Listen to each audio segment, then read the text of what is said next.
About what this move now means to all that has been expended in the effort to this point. Let's discuss that with a veteran, put his life on the line for this country in Iraq, the founder of the Iraq and Afghanistan Veterans of America, PJ Paul Rykoff. It's good to see you, brother. Good to see you, sir. What did you make of the withdrawal and Biden's handling of it? The withdrawal is something I supported, Chris. I think most of America supported it and most veterans supported it. But the withdrawal has been a catastrophic failure. Getting out of any military operation is always the most dangerous part. And the Biden administration has let us down, has let the Afghan people down, and has let the world down. It didn't have to go down like this. I don't support staying forever, but that's not what this is about anymore. Today's speech from the president was more about making his case for withdrawal and explaining the last 20 years than it was about recognizing the tragic, devastating reality on the ground right now and explaining what the heck are we going to do next. Failing to plan is planning to fail. And it's clear that the president did not have an adequate plan to withdraw from Afghanistan. So the question now, what is he going to do right now to try to stabilize that situation? And most of all, as you've discussed, to get out as many as 80 or 100,000 of our allies who stood up with us, who put their lives on the line, who are connected to millions of Iraq and Afghanistan veterans around this country and are right now being left to slaughter. He didn't answer that question right now.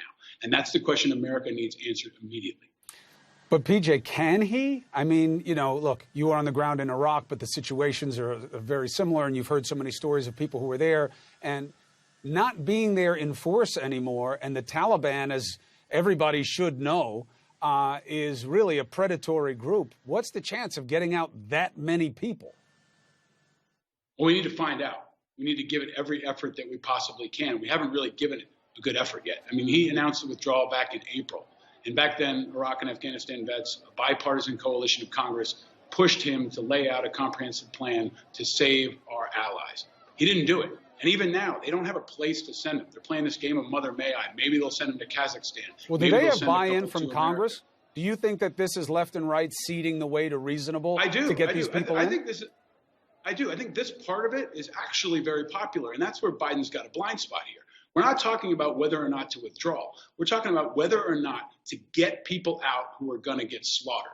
And that's what's on our hands right now. And that's what's really wrecking so many Afghanistan vets across this country right now. If you look at my cell phone, Matt Zeller, so many other people that have been in the media for the last couple of weeks, we're getting messages from friends inside Afghanistan saying, where do I go? What do I do? And Afghan veterans here at home, American Afghanistan veterans, who are saying, how do I get my friends out? Where do I send them? There's developed kind of an underground railroad since 9/11 for Iraq interpreters and Afghanistan interpreters. And this is not just a military breakdown. This is a bureaucratic breakdown, Chris. I've described it as the DMV line from hell. And if you don't get to the front of the line, you die. That's what's happening in Kabul right now, and it's what the president needs to address and save as many as we can. We can't unwind the last 20 years, but we can save as many as possible who may come back here, go on to thrive, and we'll send a message to our future allies that signing on with America is something we will honor. If we don't honor these people now and honor that sacred obligation, who's going to stand up with us if we need someone to fight Russia or North Korea or an enemy down the line? It's not going to happen.